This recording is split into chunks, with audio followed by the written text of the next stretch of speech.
Hello and welcome to another AIC production. This collection of stories comes from a Reddit user, 360-55512, posted about 5 years ago. I love these stories and save them, and have decided to do an audio recording of them. I hope you enjoy these stories as much as I do. The Thief. It was 7 o'clock in the evening on a Saturday in August when my cell phone rang. It was the ROM. Hey dude, I'm showing a customer that read D70 and it won't start. Me. Turn the key and it just clicks? Rom. Yeah. What's that mean? Battery's probably dead. You'll have to jump it. Rom. Can you come and do it? I'll buy you a sandwich from that deli across the street. The sandwich shop in the strip mall next door was pretty darn fantastic, I had to admit. And coming in meant I got to clock a whole quarter hour of overtime. Me. Whatever the special is on wheat. Lots of olives. I'll be by in 10. The Volvo turned out, indeed, to just be a low battery, and a quick jump off my Jeep had it going in seconds. I walked into the bay to punch in all that delicious overtime. Hey Rom, where's that orange smart cabrio?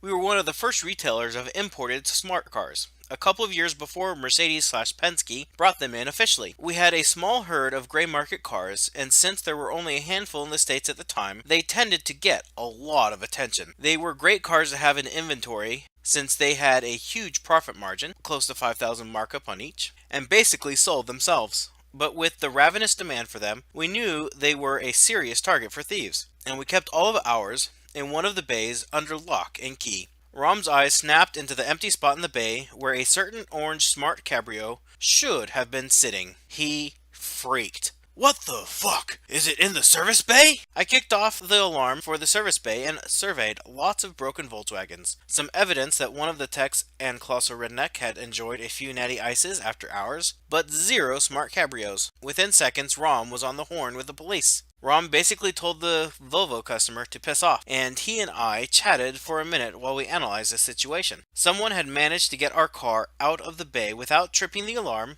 on the building, and Rom assured me the building was locked up tight when he arrived an hour earlier. I scrolled through the alarm, but we all had the same code, so it was impossible to tell who had been in and out. We had nothing to go off of. Monday came with no word from the police about our stolen smart car.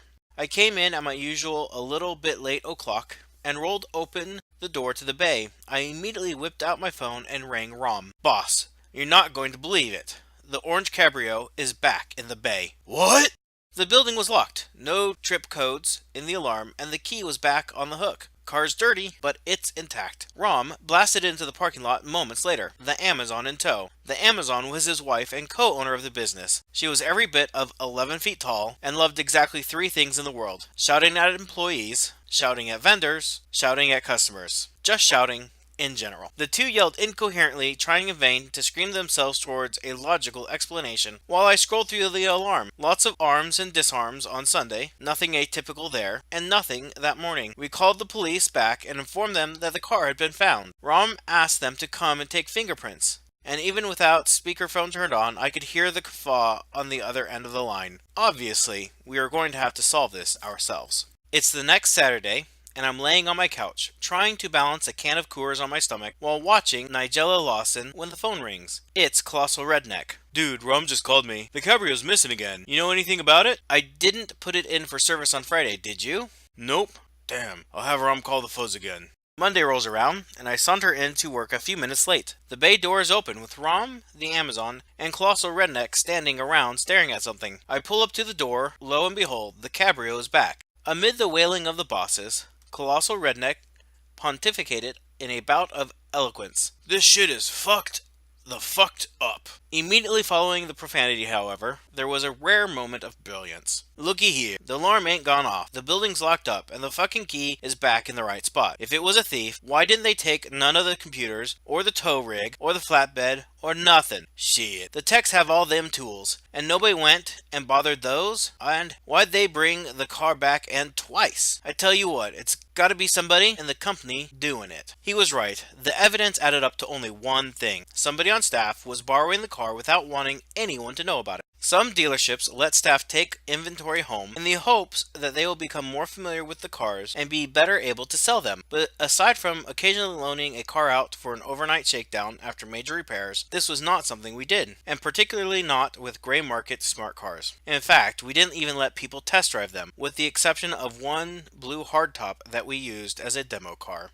CR continued, "It ain't me. I doubt it's any of you three. I'd be real surprised if a tech took it home since none of them like these things much. Gotta be someone in sales or the office staff." We nodded in agreement. In one fell swoop, CR had narrowed it down to just 5 people, 2 salespersons and the 3 other employees. We endeavored to install a camera in the bay where we kept the cars, and before the sales staff came in the following morning, a tech and I climbed up into the loft and hid a camera and a recording box up there, pointing down towards the bay door.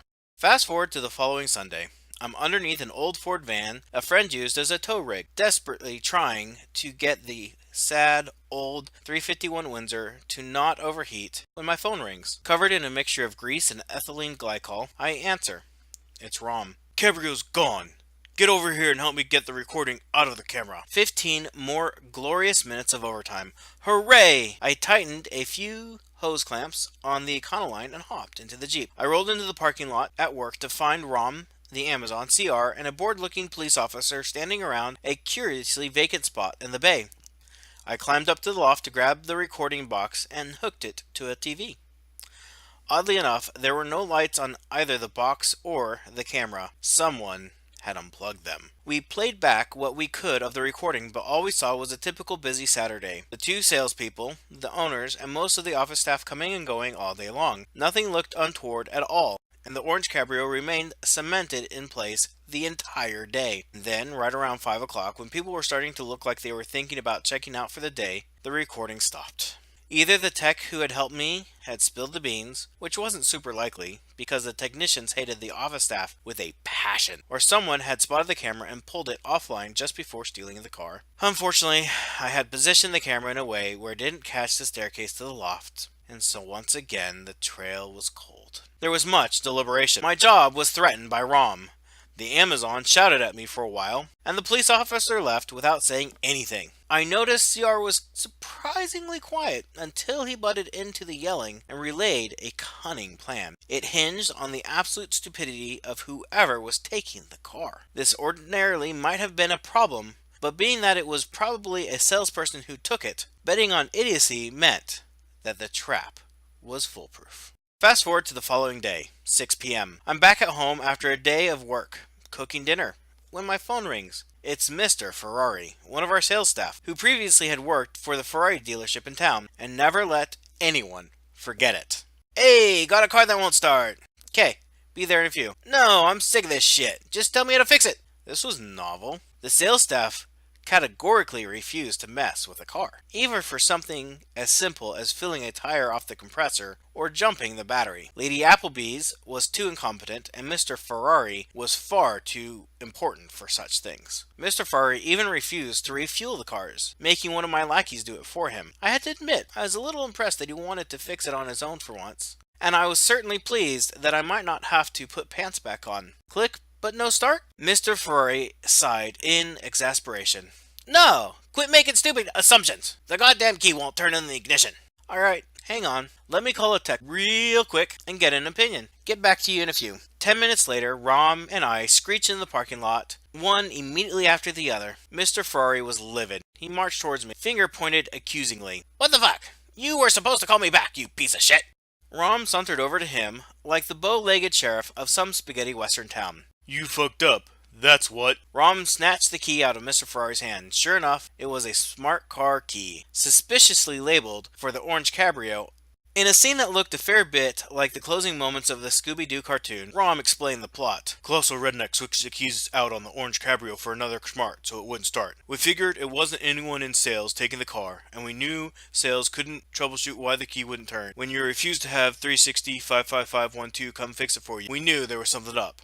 Since you never fix shit. And here you are, orange Cabrio key in hand, you stupid, dumb fuck." Mr. Ferrari tried to weasel out of it by saying that he thought it was okay to borrow it for the weekend. When that didn't work, He crafted a wild explanation, like a child caught in a lie, claiming that somehow all the key tags fell off the smart car keys and he got them mixed up, trying to put the right tags back on the right keys, and that he was really trying to get the demo to start. Not the Cabrio. Rom was having none of it. And in the end, Mr. Ferrari got a stern talking to, which meant sitting in the Rom's office while he endlessly whined, "I don't get what your problem is." Over an unknown number of weekends, Mr. Ferrari had racked up a few thousand miles on the Cabrio and somehow managed to scratch and gouge the hell out of just about every panel on the interior, meaning we ended up having to sell the car at a loss. In the end, I received nearly 45 minutes of overtime for my participation in the ordeal, though the promised sandwich never did appear.